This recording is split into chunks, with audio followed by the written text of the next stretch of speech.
벌써 한 25년 전쯤의 일입니다. 그때 제가 다니던 교회는 서울에 있는 도남동 성결교회였는데 그 교회가 제 모교회였습니다. 이제 그 교회에서 교육 전도들 하시다가 나중에 이제 목사님이 되셔서 교회를 개척한 부목사님이 계셨는데, 이제 그 목사님이 교회를 개척하셨다는 말을 듣고 경조차 한 번 그 개척교회를 방문했던 적이 있었습니다. 지금은 더 힘들어졌지만 사실은 그때도 개척교회는 정말 힘들었습니다. 이제 가보니까 개척한 지 벌써 몇 년이 지났는데도 그때까지 성도는 거의 없고 그저 중학교, 고등학교 다니는 애들만 이제 몇 명 모아놓고 예배를 드리고 있었습니다. 그런데 어느 교회나 애들은 다 마찬가지 아닙니까? 이제 그나마 몇 명 나오는 애들까지도 예배 시간에 막 서로 까불고 장난치고 떠들고 하면서 목사님의 설교는 거의 듣지도 않고 그러고 있었어요. 그걸 보고 그 목사님이 낙심이 되었는지 이러한 말씀을 하던 것이 기억이 납니다. 그 목사님이 갑자기 설교하다 말고 애들 이름을 부르시면서 아무개야 아무개야, 너희들이 언제 커서 우리 교회 일꾼이 될래? 제발 어서 커다오. 제발 어서 커서 우리 교회 큰 일꾼이 되어다오. 그때 제 나이가 30대였었으니까 굉장히 오래전 일입니다. 그러나 그 목사님 말씀을 들으면서 제 마음이 찡했던 게 지금도 기억이 생생해요. 세상에 저 목사님이 얼마나 힘드시면 애들한테 저런 말씀을 다 하실까. 그때 제가 보기에는요, 예배 시간에 막 까불고 장난치고 떠들고 하는 애들을 보면 그 교회는 거의 소망이 없어 보였습니다. 아이고, 저런 애들이 언제 커서 이 교회 일꾼이 되겠냐, 어느 천년에. 그런데 얼마 전에 아주 우연히 그 교회 근처를 차로 지나갈 일이 있었어요. 그래서 문득 오랫동안 잊고 지내던 그 목사님 생각도 나고 해서 그 목사님 교회가 그동안 어떻게 됐을까 하고 그 교회를 찾아가 보니까 세상에 그 개척교회 자리에 2층으로 반듯하고 커다란 예배당이 세워져 있었습니다. 그 작은 개척교회가 그동안 자라나고 또 자라나서 저렇게 큰 교회가 되어 있었습니다. 그 교회를 보면서 25년 전에 그 목사님이 하던 말씀이 떠올랐어요. 아무개야 아무개야, 너희들이 언제 커서 우리 교회 일꾼이 될래? 제발 어서 커다오. 제발 어서 커서 우리 교회 큰 일꾼이 되어다오. 그때 그 목사님이 심고 뿌린 씨앗들이 어느덧 자라나고 또 자라나서 저렇게 큰 나무가 되어 있구나 하는 것을 제 눈으로 똑똑히 보고 온 적이 있습니다. 또 지난주에는요, 이제 세브란스 병원에 다녀왔는데, 이 세브란스 병원에 갈 때마다 바로 옆에 붙은 연세대학교를 내려다보면서 늘 이런 생각을 하곤 합니다. 정말 연세대학교는 큰 학교로구나. 큰 학교입니다. 보면 볼수록 연세대학교 캠퍼스는 굉장히 크면서도 아름답습니다. 명실상부 우리나라 최고의 명문대학이 연세대학교예요. 그리고 그 옆에 있는 세브란스 병원도 엄청나게 큰 병원입니다. 이번에 암병동을 또 하나 새로 건축했는데 그 규모도 어마어마합니다. 그 큰 건물과 시설을 갖춘 병원답게 의료진이나 간호사들도 우리나라 최고 수준의 인재 중의 인재입니다. 그러니 그동안 연세대학교나 세브란스 병원이 우리나라에 끼친 공헌은 이루 말할 수가 없습니다. 무수한 인재들을 배출하는 학교가 연세대학교고 무수한 생명들을 살리는 병원이 세브란스 병원이에요. 그런 연세대학교와 세브란스 병원을 최초로 설립한 사람이 누구냐? 다 아시겠지만 미국에선 언더우드 선교사입니다. 지금으로부터 약 130년 전쯤에 언더우드는 20대의 젊은 새파란 청년 전도사가 우리나라에 들어와서 연세대학교도 세우고 또 대학병원도 세웠는데, 그때 언더우드가 설립한 연세대학교 병원과 또 알렌이라는 선교사가 먼저 들어 설립한 제중원이라고 하는 병원이 합쳐져서 오늘의 저 거대한 연세 세브란스 병원이 되었습니다. 그 당시 구한 말에 이 나라 조선은 너무나 가난하고 너무나 비참한 나라였습니다. 망하기 직전의 나라였으니 무슨 소망이 있었겠어요. 그러나 젊은 선교사 언더우드는 이러한 나라를 보면서도 복음의 씨를 뿌립니다. 씨를 심고 뿌리는 거예요. 씨를 뿌리면서 계속 이렇게 큰 꿈을 꾸고 기도했다고 합니다. 주여, 이 가난하고 비참한 땅이 반드시 축복의 땅이 될 것을 믿습니다. 이 나라가 비록 지금 이렇게 가난하고 비참하고 아무 소망도 없는 나라이지만 그러나 언젠가는 이 땅이 모든 나라에 복음을 전하고 축복을 나누어주는 은총의 땅이 될 것을 믿나이다. 이렇게 기도하면서 사람들을 전도하고 학교를 세우고 병원을 세우고 하나하나 사람들을 키워나갔습니다. 그러나 그 당시 언더우드가 꾸던 꿈이나 기도는 말 그대로 꿈이고 잠꼬대 같은 헛소리였습니다. 그 옛날에 그 비참한 나라에서 오늘날 이런 잘 사는 부강한 나라 대한민국을 누가 상상할 수 있었겠습니까?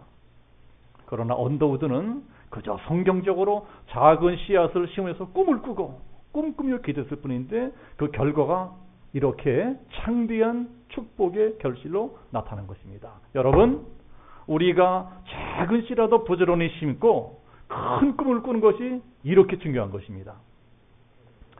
오늘 성경도 그런 말씀이에요. 오늘 성경은 예수님이 하신 비유 말씀인데 예수님이 제자들에게 이 말씀을 들려주신 때는 예수님이 이제 막 활동을 시작하신 공생의 초기였습니다. 그러니까 예수님의 영향력이 아직 변변치 못할 때요. 아무리 예수님이라 할지라도 뭐 처음부터 굉장하고 대단했던 게 아닙니다. 예수님도 처음 시작은 시원찮았어요. 하나님의 일을 하려고 해도 사람이 있어지 않겠어요? 그래서 여기저기 돌아다니면서 제자들을 하나씩 둘씩 불러 모으십니다. 그렇게 한 12명 정도를 불러 모았는데 그 제자라는 사람들을 보면 하나같이 변변치 못한 위인들밖에 없습니다. 가난하고 무식한 천뜨기 어부들 아니면 멸시천대받는 세리 그 출신밖에 없어요. 정말 인간적으로 쓸만한 사람들은 하나도 없습니다. 그런데도 예수님은 이러한 사람들 12명 정도를 모아놓고 꿈을 꾸십니다.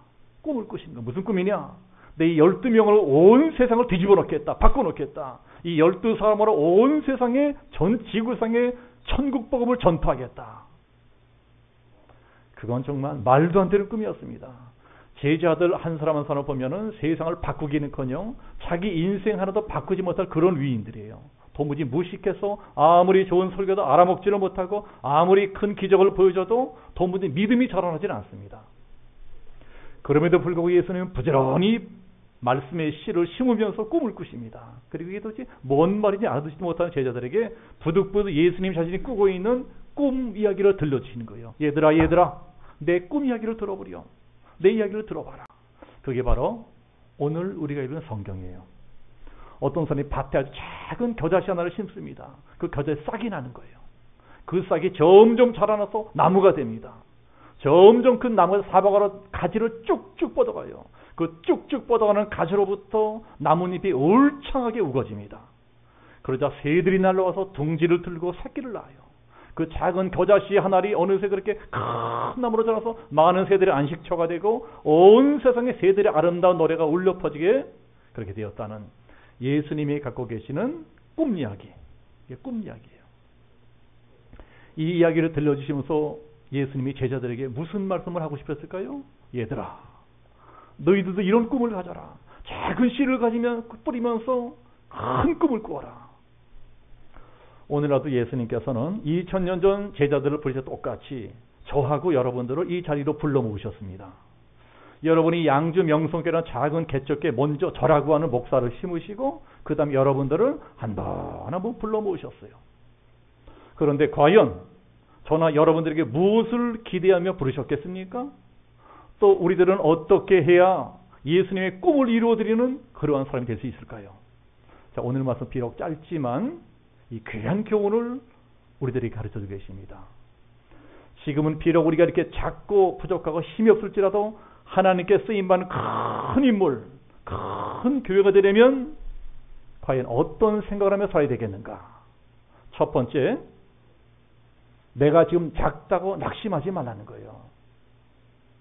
절대로 내가 작다는 현실을 부끄러워하지 말아라.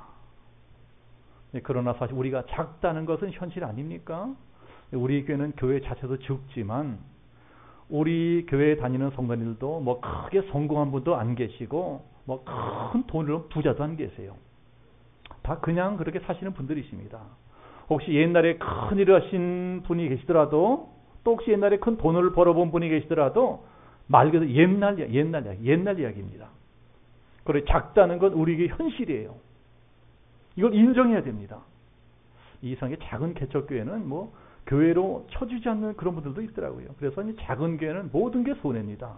새로 이사 온 사람들이 새로 다니는 교회를 찾을 때도 언제나 제일 먼저 보는 게 건물이 크고 사람들이 많이 모이고 이런 교회지 우리 같은 삼각 개척교회는 거들떠보지도 않아요. 심지어는 작은 교회 다니면 쪽팔린다고 이제 그런 분도 봤습니다. 비록 그런 게 이제 현실이라 할지라도 우리들은 절대 그런 데 낙심하거나 부끄러울 필요가 없다. 왜냐? 지금 우리가 보기에 아무리 크고 굉장해 보이는 것들도 사실은 처음에는 아주 조그만 것, 작은 것에서부터 시작됐기 때문이에요. 그게 세상의 이치입니다. 하나님이 그렇게 만드셨기 때문에 그것은 예수님도 예외가 아니었습니다. 예수님이 공생애를 시작한 무렵에는 그 당시 이스라엘 최고 스타는요, 예수님이 아니고 세례 요한이었습니다. 세례 요한이라는 사람은 카리스마가 대단한 사람이었습니다. 야성적이고 정력이 넘치고 목소리도 쩌렁쩌렁했어요. 그 당시 권력자들에게 이 독사 이 새끼들아! 욕을 해도 감히 어쩌지 못할 만큼 굉장한 카리스마를 갖고 있었습니다. 그러나 그런 세례 요한에 비해서 예수님은 너무나 별 볼 일 없이 보였어요. 너무나 작고 조용하고 사람이 순해 보였습니다. 그래서 전혀 사람 눈에 띄질 않았어요.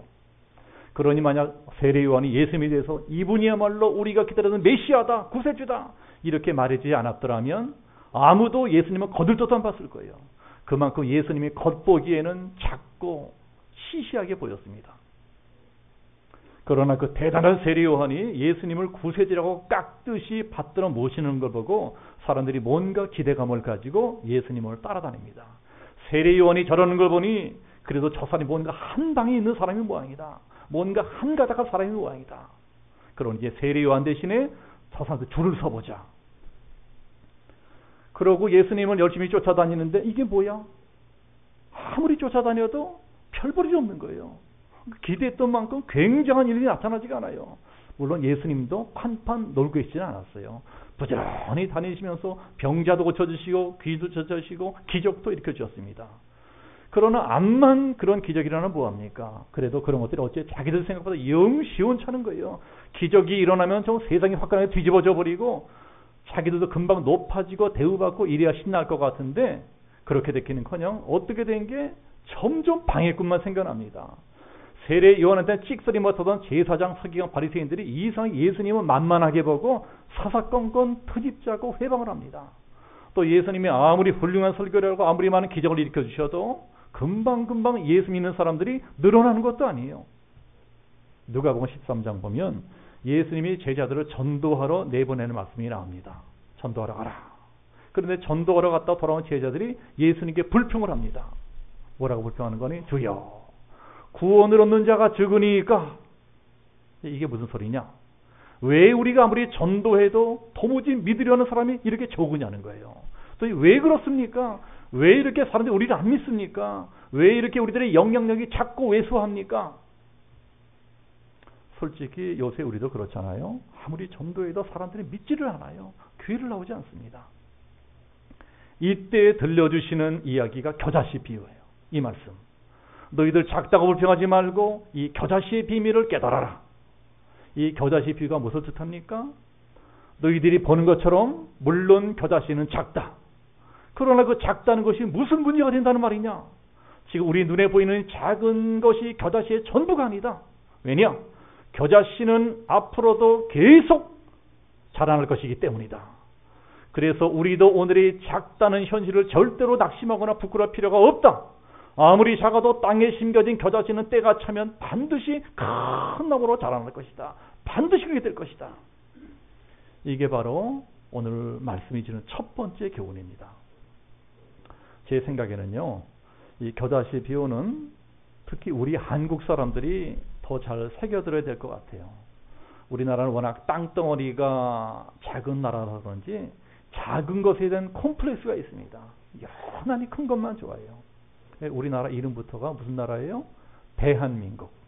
그것도 그냥 대한민국이 아니고 뭐라 그러죠? 대한민국. 대한민국. 이러잖아요. 대한민국. 지도자도 그냥 지도자, 대통령. 법관도 그냥 대법관. 학교도 대학교. 길 이름 붙여서 반포, 대교, 영동, 대교. 또 이 길을 내도 양재, 대로, 강남, 대로 다 대로래요. 술 먹을 적에도 조그만 잔 하나 들고 뭐라 그러죠? 대포 한 잔 하죠. 대포 한 잔. 하여튼 우리나라 사람들은 나라가 작아서 전부 다 큰 걸 좋아해요. 예배당도 무조건 크게 짓습니다. 그래 장로교, 감리교, 순복음교 할 것 없이 전 세계에서 제일 크다는 개신교 예배도 몽땅 우리나라에 다 있습니다. 이런 게 다 어떤 컴플렉스, 작다는 열등감 때문에 나타나는 현상이라고 생각을 해요. 그래서 자꾸 큰 것만 좋아하고 작은 건 무시해버리니까 문제가 터지는 거예요. 이번에 세월호 참사만 보더라도 왜 이런 일이 일어났습니까?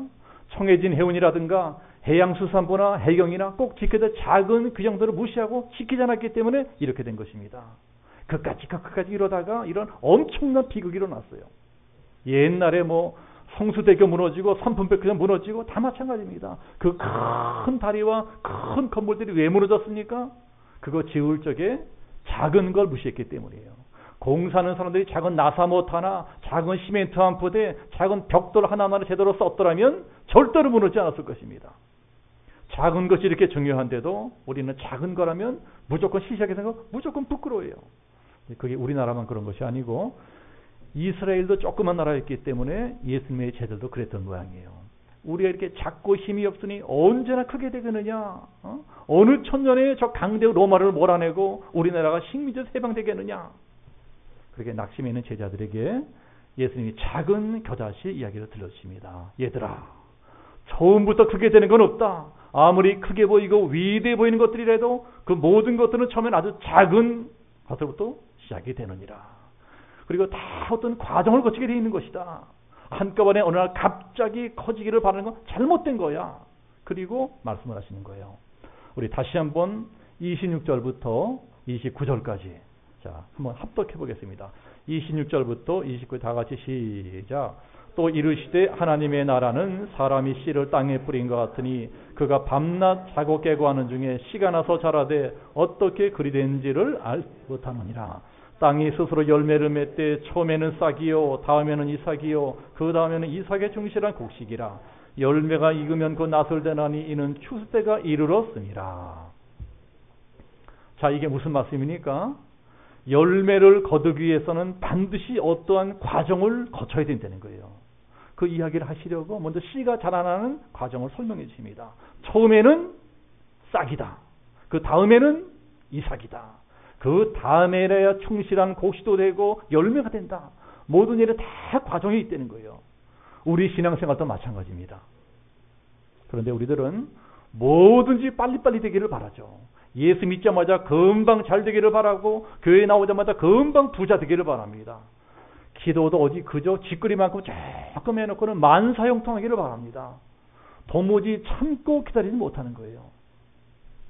왜 어느 교회든지 교회에 이렇게 시험 드는 사람이 많습니까? 기다릴 줄을 몰라서 그래요. 기도 안 하던 사람이 조금 기도한다고 금방 운수에 통하는 게 아니에요. 교회 안 다니는 사람이 새로 교회 다니기 시작했다고 금방 성인 군자 되는 것이 아닙니다. 설교에 조금 은혜 받았다고 단번에 천사가 되는 게 아니에요. 다 오랜 과정을 거치면서 서서히 바꿔지는 겁니다. 시간이 필요해요. 기다릴 줄 알아야 되는 것입니다. 그러니 우리들은 한 교회 안에서 성도들이 사귈 적에도 교제할 적에도 완성품으로 보면 안 돼요. 솔직히 우리들은 다 미완성 작품들입니다. 저도 아직 미완성 목사예요. 우리 모든 애들처럼 한참 자라는 상태로 보면 됩니다. 그래야지 사람 보고 시험 들지 않아요. 이 세상에 완전한 교회가 어디에 있습니까? 하나님의 교회는 언제나 공사 중이에요. 뜯어고칩니다. 우리 교회도 공사 중이에요. 어느 건물이나 공사 중일 때는 막 시끄럽고 먼지나 어수선하고 그렇잖아요. 그런 것처럼 모든 교회들이 아직은 공사 중이라는 것입니다. 예수님이 다시 올 때까지 재림하실 때까지 이 세상에 완전한 교회, 완전한 완성된 교회는 존재하지 않아요. 그런데도 내 마음에 싹 드는 완전한 교회를 찾아다니는 사람은 아마 죽을 때까지 여기저기 헤매고 다니다가 인생 끝날 것입니다. 사람이 교회 다니다가 뭔가 자기 마음에 들지 않는 것이 있더라도 꼭 참고 인내할 줄도 알아야 됩니다. 뭔가 예수 믿다 시험이 오고 고난이 온다 해도 극복해낼 줄 알아야 돼요. 이 세상에 공짜가 어디 있습니까? 신앙에도 공짜는 없어요. 하늘나라의 축복은 그 모든 시험과 고난을 이겨낸 사람에게 주어지는 선물입니다. 그래서 우리가 오늘 말씀을 통해 반드시 명심할 것이 이것입니다. 절대로 지금 작다고 낙심하지 마라. 작다고 부끄러워하지 마라. 지금 내 능력이 적은 것, 지금 내가 알고 있는 지식이 작은 것, 내 경제력이 적은 것, 내가 살고 있는 집이 적은 것, 내가 다니는 교회가 적은 것, 이런 걸 부끄러워할 필요도 낙심할 필요도 없다는 거예요. 이건 일시적으로 지나가는 과정에 지나지 않는다. 어디까지나 지금 그렇다는 것입니다. 그러나 앞으로는 분명히 달라질 것입니다.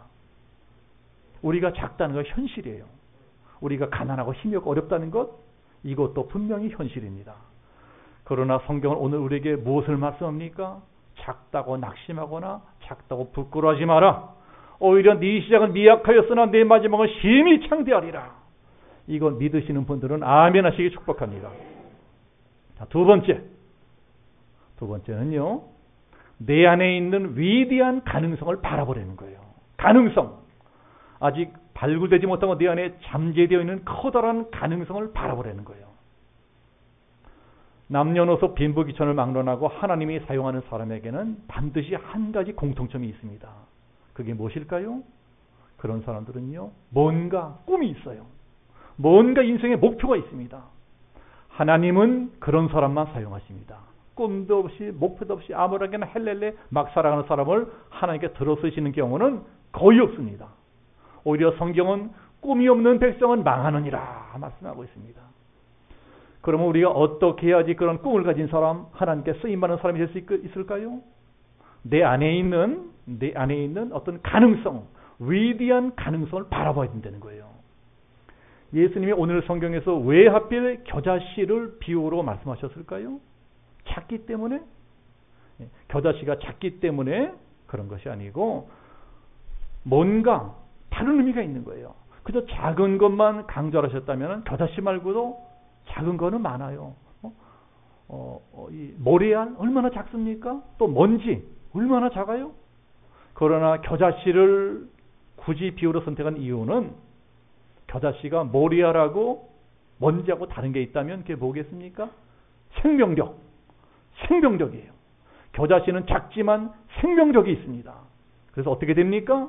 자라나요. 자라날 수 있는 것. 이게 생명력입니다. 이 겨자씨가 자라날 수 있는 가장 중요한 비결이 바로 생명력이에요. 그래서 자라나는 거예요. 겨자씨는요, 아주 작은 씨입니다. 맨눈으로 잘 보이지도 않아요. 0.01mm 정도도 안 돼요. 그러나 그렇게 작은 겨자씨라도 한번 심겨지기만 하면 계속 자라납니다. 계속 자라나고 또 자라나서 큰 나무가 돼요. 큰 나무 사방으로 가지를 쭉쭉 뻗고 새들이 찾아서 안식을 합니다. 새들이 복음의 자리가 됩니다. 이게 뭐냐? 이게 바로 복음의 생명력. 예수님 자신의 생명력이라는 것입니다. 성경은 예수님이 생명의 주인이다 말씀합니다. 예수님이 만물의 주인이시다. 하늘과 땅의 모든 권세가 내게 있다. 예수님 자신이요 하나님이시라는 거예요. 예수가 하나님이다. 우리가 믿는 예수님이 전능하신 하나님이시다. 그러니 천지 만물을 창조하시고 우리의 생사복을 주관하시는 전능한 하나님이 나와 함께 계신다는 것이 이게 작은 일입니까? 이게 작은 일이에요? 전능하신 하나님이 나와 함께 하시면 아무리 망한 사람도 또 일어날 수 있어요. 하나님만 나와 함께 하시면 아무리 무능하고 약한 사람도 얼마든지 큰일 날 수 있습니다. 하나님만 나와 함께 하시면 내 능력으로는 꿈도 못 꿀 위대한 일 얼마든지 거뜬히 해낼 수 있어요. 우리 교회도 보면은 인생 살다가 이것도 잃어버리고 저것도 잃어버리고 그런 분들 많이 계십니다. 물질을 잃어버리고 젊음을 잃어버리고 건강을 잃어버리고 미래를 잃어버렸어요. 사업도 안 되고 직장도 가정도 앞날이 불확실한 분들 계십니다. 그러나 여러분, 예수님만 함께 하시면 얼마든지 다시 일어설 수 있다. 이것을 믿으시기를 축복합니다. 하나님이 나와 함께 계신다. 이게 우리들의 꿈이에요. 꿈이 무엇입니까? 미래를 볼 수 있는 능력이에요. 비록 오늘 내가 처한 현실은 힘들고 괴롭지만 이 힘든 현실 저 너머에서 하나님 바로 나를 위해서 위대한 내일을 준비하고 계신다. 그 내일을 볼 수 있는 능력, 이게 꿈이고 비전입니다. 내 인생, 내 앞날이 비록 지금 당장은 불확실하고 불투명하더라도 하나님이 나와 함께 계시는 믿는다. 내가 그 하나님을 믿는다. 그 믿음만 있으면 능치 못할 것이 없다는 것입니다. 이렇게 믿음으로 내 앞날을 미리 내다보는 능력을, 그 눈을 저와 여러분들에게 하나님이 열어주시기를 축복합니다. 내 능력이 아닌 예수님을 통해 주어지는 위대한 가능성을 바라보는 사람이 이게 바로 꿈을 가진 사람이고 하나님은 그런 사람을 들어 쓰십니다. 그게 성경의 역사예요. 예수님의 말씀대로 과연 그 강대한 로마 제국이 그 다음에 어떻게 되었습니까? 겨자씨처럼 별벌이는 갈릴리 촌뜨기 제자들 몇 사람을 통해서 완전히 뒤집어져 버렸어요. 기독교가 되었습니다. 기독교에 굴복을 했어요. 그 사람들을 통해서 전 세계 구원의 복음이 전파되고 복음이 전파되는 것마다 찬란한 기독교만이 꽃피웠습니다. 그렇기 때문에 오늘 우리도 예수 믿고 이 자리에 있는 것입니다. 이 자리에 계신 모든 성도님들이 다 그런 위대한 가능성을 바라보는 축복의 증인이 되기를 바랍니다. 또 세 번째, 오늘 말씀이 가르치는 세 번째 교훈은 내 성공이 다른 사람들에게 축복이 된다는 믿음을 가지라는 거예요. 나의 성공이 다른 사람들의 축복이 되는 믿음을 가져라. 이것은 우리 교회에 주시는 교훈이기도 합니다. 비록 지금 우리 교회는 작지만 앞으로 계속 자라날 것입니다. 실패한 분들이 계시기 때문에 재기할 거예요. 병든 분 낫게 될 것입니다. 그리고 언젠가는 우리들이 이런 성공과 변화가 우리 주위에 있는 모든 사람들에게 반드시 축복이 될 것이다. 자, 이것을 믿으시기를 바랍니다. 여러분들 이 어렵고 힘든 시기를 어떻게든 극복해내고 내 주위에 있는 사람들에게 또 내가 알고 있는 모든 사람들에게 내가 받은 이 축복을 나눠주는 그런 사람이 되리라. 그런 가정이 되리라. 반드시 그런 교회가 되리라. 이런 비전, 꿈이 있어야 되는 거예요. 이런 기대를 갖고 있어야 됩니다. 이게 바로 겨자씨 하나의 꿈입니다. 내가 자라나 울창한 나무가 될 적에 내가 무럭무럭 자라서 하늘에게 활짝 가지를 펼칠 적에 새들은 나에게로 날아오리라. 나는 새들에게 안식처를 제공하고 또 새들하고 마음껏 노래하게 하리라. 내 곁에 있는 실패한 사람들에게 내 주위에 있는 낙심한 이웃들에게 꿈을 주고 기쁨을 주고 축복을 나눠주는 인생, 나는 반드시 그런 인생을 살아가리라. 나는 기어코 그런 인생을 살아가리라. 이게 바로 겨자씨입니다. 우리 성도님들 다 이런 성공적 인생을 살게 되시기를 축복합니다. 그러나요, 성공이라고 다 똑같은 것이 아닙니다. 안 믿는 사람들의 성공과 우리 믿는 사람들의 성공과는 좀 달라져야 돼요. 어떻게 달라져야 되겠습니까? 안 믿는 사람들의, 세상 사람들의 성공과는 그저 내가 열심히 살고 열심히 노력해서 열심히 공부해서 나 하나 잘 먹고 잘 사는 거예요. 그게 다입니다. 나 하나 잘 되면 끝이에요. 그러나 우리 기독교의 성공과는 그렇지 않습니다. 하나님이 나를 축복하시면, 그래서 내가 성공하게 된다면 나는 그 축복으로 다른 사람들을 섬기고 도와주고 베풀어주고 나눠주리라. 이게 우리 믿는 사람들의 성공관이 되어야 됩니다. 옛날에 우리 어머니들이 자식들한테 이런 말을 많이 하셨잖아요. 다 듣고 잘하셨을 거예요. 이놈아, 공부 좀 해라. 공부 좀 해. 공부해서 남주니? 아마 요새 젊은 엄마들도 그런 잔소리 있게 하나 애들한테 하고 있을 거예요. 공부해서 남주냐? 공부해라. 공부하면 다 네 거 되는 거예요. 너 잘 되라 그러는 거예요. 이게 모든 세상 엄마들이 믿고 있는 진리입니다. 그래서 애들을 들들들 볶으면서 학원 보내고 과외시켜 난리를 떱니다. 그러나 성경적으로 보면 틀린 겁니다. 틀린 거예요. 사실은 배워서 남주는 겁니다. 우리가 믿는 사람들이 공부하는 목적이 어디에 있습니까? 우리가 지식을 얻고 학벌을 갖추고 출세하고 성공해서 그저 내 배나 채우고 나 하나 잘 먹고 잘 살기 위해서가 아니고 내가 얻은 지식으로 어렵고 힘들게 사는 다른 사람을 도와주려고 남주기 위해서 배우는 겁니다. 그래야 하나님이 지혜도 주시고 길도 열어주시고 축복도 내려주시는 거예요. 또 사람들이 이런 말도 많이 하잖아요. 놀지 말고 열심히 일해. 돈 벌어 남주냐? 놀지 말고 열심히 돈 벌면 다 네 거 되는 거야. 놀지 말고 열심히 일해. 그러나 성경적으로 보면 그 말도 틀린 말입니다. 사실은요, 돈 벌어서 남주려는 거예요. 예수 믿는 우리가 돈 벌어야 되는 목적이 무엇입니까? 남을 도와주기 위한 것이 되어야 됩니다. 이게 우리 기독교의 성공관이고 우리 기독교의 물질관이에요. 그러나 우리나라 부자들은 어떻습니까? 돈 벌어서 그저 자기네들만 위했습니다. 돈 벌어서 자기 새끼들 물려주려고 키를 쓰는 거예요. 그러니 부자들이 존경을 받지 못하는 것입니다. 이게 우리나라 부자들의 비극이고 결국은 우리나라 대한민국의 비극이에요. 그러나 오랜 기독교 전통을 가진, 오랜 기독교 윤리를 가진 기독교 선지부들은 그렇지 않아요. 평생 열심히 땀 흘려 일해서 돈 벌고 난 다음엔 그 돈 벌고 가지고 나중에 뭘 하느냐? 파운데이션, 즉 재단을 만들어요.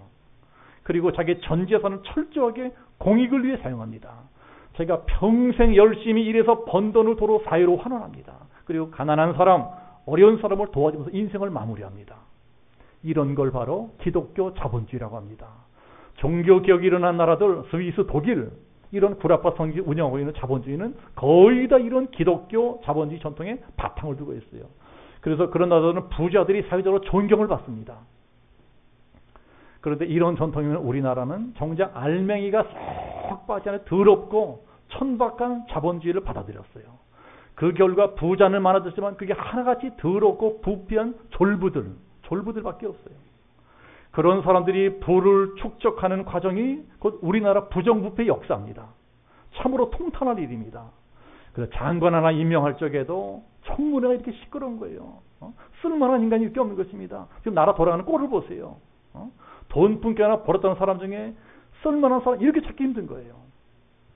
그러니 우리 양지명성의 성도님들 돈 많이 버시길 축복합니다. 여기 젊은 분들 다 성공하고 출세하세요. 부자 되세요. 단 성경이 가르치는 그런 부자가 되어야 됩니다. 열심히 땀 흘리고 노력해서 돈 벌고 성공하고 난 다음에는 가난하고 어려운 사람들을 도와주고 나눠주고 베풀 줄 아는 성경적 부자들이 되어야 되는 거예요. 그러한 꿈을 꾸면서 씨를 심는 것입니다. 씨를 심어야지 거둘 것이지 않겠어요? 불변하는 하늘나라의 법칙은 심은 대로 뿌린 대로 거두는 법칙입니다. 많이 심으면 많이 거둘 것이요, 적게 심으면 적게 거둘 거예요. 아예 안 심으면 당연히 하나도 거둘 게 없어요. 그래서 기도를 심고 물질을 심고 재능을 심고 시간을 심고 땀과 수고를 심어야 됩니다. 그게 비록 작은 것일지라도 부지런히 심고 또 심고 그러면서 그 작은 것들이 점점 자라나서 큰 나무가 되는 꿈을 꿔야 돼요. 꿈을 꾸면서 기도하고 기도하면서 온 힘을 다해 열심히 노력하는 것입니다. 그러면 하나님이 재물 얻을 능력을 주세요. 돈도 내가 벌겠다고 막 새벽부터 밤중까지 기스부터 던내고 이런다고 벌립니까? 예? 돈 벌겠다고 그냥 오 쫓아다니고 그 돈 다 부자 됐겠네요? 돈이 그렇게 벌리는 것이 아닙니다. 하나님이 재물 얻을 능력을 주셔야 돈도 벌게 되는 거예요. 특히 우리 믿는 사람들은 아예 처음부터 잘 쓰려고 마음 먹어야지 돈도 벌게 해주십니다. 그래야지 내가 번 돈, 내가 이룬 성공이 다른 사람들에게 축복이 되고 소망이 되는 것입니다. 예수 믿으면 저렇게 되는 것이로구나. 나같이 가난한 사람도 저 사람같이 살면은 성공할 수 있게 되는 것이로구나. 정말 하나님이 살아계시는구나. 이런 게 하나님께 영광을 돌리는 겁니다. 그러니 이 자리에 계신 분들은 다 이런 복을 받는 주인공이 되시기 축복합니다. 이번 주에 우리 교회 여름 선교가 시작되는데 우리 아이들을 위해서도 많이 심으시기를 축복합니다. 우리 교회 아이들을 위해서 내가 해줄 수 있는 게 뭘까? 내가 쓰는 게 뭘까? 잘 생각해 보시고 시간이 나는 분들은 시간을 심으시고 재능이 있는 분들은 재능을 심으세요. 물질 있는 분은 물질을 심으시고 음식 잘 만드는 분은 음식 만드는 거 심으세요. 우리 아이들이 비록 지금 이렇게 작고 어릴지라도 이 애들이 장차 어떤 큰 힘을 누가 알아요? 저는 정말 하루도 빼놓지 않고 우리 아이들을 위해서 기도합니다. 하나님, 이 작은 교회에서 우리 작은 양지명성교에서 큰 힘을 나오게 해주십시오. 장차 우리나라와 한국교회를 이끌어갈 수 있는 위대한 인물들이 우리에게서 나오게 해주십시오. 부디 원하옵나니 우리 아이들이 축복의 통로가 되게 하옵소서. 날마다 기도합니다. 창세기 12장에 보면 하나님이 믿음의 사람 아브라함을 부르실 적에 제일 먼저 한 일이 무엇입니까? 아브라함 부르시기 제일 먼저 뭘 하셨어요? 축복하셨습니다. 내가 너로 큰 민족을 이루고 내게 복을 주어 내 이름을 창대케 하리니 너는 복의 근원이 될지라. 이 말씀은요, 우리에게도 해당되는 말씀입니다. 하나님이 우리를 왜 부르셨어요? 우리를 축복해 주시려고 부르셨어요. 그러나 그 축복을 받으려면 반드시 먼저 왜 하나님이 나를 축복하려고 하시나? 그 뜻을 알고 있어야 됩니다. 여러분, 제가 물어볼게요. 하나님이 왜 우리들을 축복하기 원하십니까? 그 대답은 너는 부디 복의 근원이 되어라. 이게 정답이에요. 축복의 근원이 되려는 거예요. 축복의 근원이 되는 게 무엇입니까? 축복을 받아서 그저 너 혼자 잘 먹고 잘 살고 배두리 살지 말고 그 축복을 다른 사람에게 패스해주는 축복의 통로가 되어라. 축복의 파이프가 되어라. 그게 하나님의 뜻이에요. 내 인생이 다른 사람을 축복해주는 축복의 파이프, 축복의 통로로 쓰임받는다. 얼마나 신나는 일입니까? 이걸 깨달으면 신이 나는 거예요. 하나님이 궁극적으로 우리를 그렇게 만들어주길 원하십니다. 그러니 오늘 우리가 처한 현실이 아무리 힘들고 내 능력도 너무나 작고 내 가진 것도 너무나 작고 보잘것 없다 치더라도 그럼 너무 부끄러워 낙심하지 말고 뭔가 작은 씨라도 계속 심으면서 큰 꿈을 꾸시기를 축복합니다.